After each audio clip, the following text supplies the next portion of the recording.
11 जनवरी 1982 मुंबई में हर दिन की तरह सुबह की हलचल शुरू हो चुकी थी। लोकल ट्रेनों की सीटी, भीड़ भाड़ वाली बसें और ऑफिस जाने वालों की जल्दी, सब कुछ वैसे ही चल रहा था। लेकिन दोपहर तक इस शहर की रफ्तार अचानक थम गई। खबर आई कि वडाला में पुलिस ने दिन दहाड़े एक खतरनाक गैंगस्टर को गोलियों से भून दिया है। ये गैंगस्टर कोई और नहीं, मनिया सुर्वे था, जिसने अंडरवर्ल्ड की परिभाषा ही बदल दी थी। मनिया कोई सड़क का गुंडा नहीं था, वो एक एजुकेटेड युवक था जिसने कॉलेज से पढ़ाई की थी, लेकिन किस्मत और सिस्टम की नाइंसाफी ने उसे उस रास्ते पर धकेल दिया जहां से वापसी नामुमकिन थी।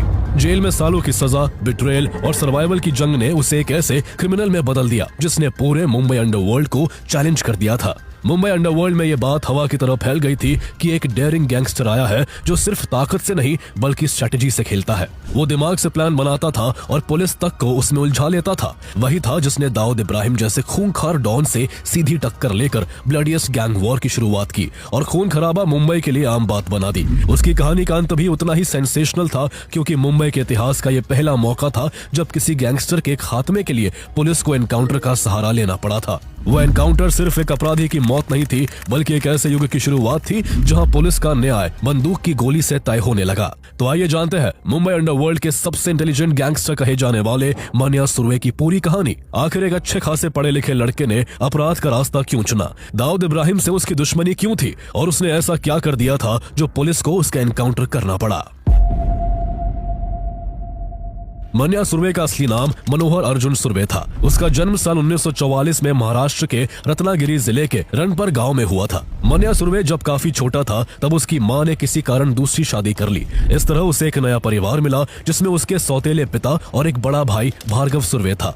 दोनों सौतेले भाई थे, लेकिन उनके बीच सगे भाइयों जैसा प्यार था। साल 1952 में जब मनिया केवल 8 साल का था, तभी उसका परिवार बेहतर जिंदगी की तलाश में मुंबई आ गया और सब एल्फिंस्टन रोड के पास एक चौल में रहने लगे। उसके सौतेले पिता एक टेक्सटाइल मिल में काम करते थे, पर घर का खर्च बहुत मुश्किल से चल पाता था।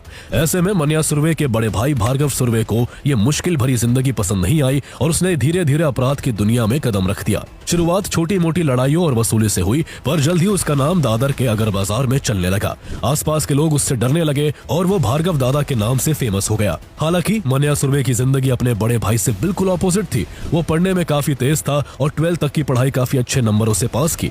12th के बाद आगे की पढ़ाई के लिए मनिया ने अपना एडमिशन दादर के कीर्ति कॉलेज में करवा लिया। कॉलेज में वो अपनी इंटेलिजेंस, स्मार्ट ड्रेसिंग सेंस और फ्लुएंट इंग्लिश बोलने के लिए मशहूर था। टीचर्स और क्लासमेट्स दोनों ही उसे एक ब्राइट और कैरिस्मेटिक स्टूडेंट के रूप में जानते थे। उसने 3 साल बाद अपना ग्रेजुएशन 78% मार्क्स के साथ पास किया। उस वक्त के हिसाब से किसी गरीब परिवार के लड़के के लिए ग्रेजुएशन तक की पढ़ाई करना ही अपने आप में बहुत बड़ी बात थी और इतने अच्छे मार्क्स